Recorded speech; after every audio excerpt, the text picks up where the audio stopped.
بات صرف انڈیا امریکہ دفاعی معاہدے تک محدود نہیں ہے۔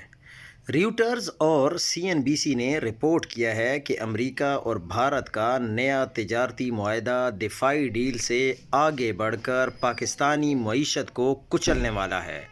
ٹرمپ نے 29 اکتوبر کو کہا کہ ڈیل نیئرلی کمپلیٹ ہے۔ بھارت پر 50% ٹیرف 15 سے 16% تک گر جائے گا۔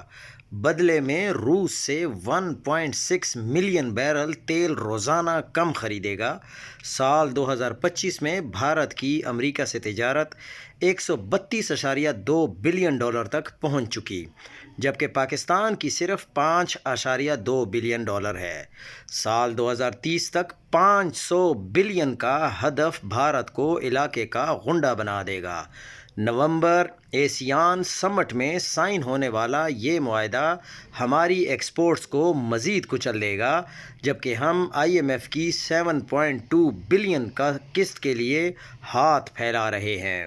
ملک پر قابض اس ٹولے نے پاکستان کا ہر طرح سے بیڑا غرق کر دیا ہے، پاکستان کو اس دلدل میں ڈال دیا ہے جہاں سے بظاہر باہر نکلنے کا کوئی امکان نظر نہیں آ رہا۔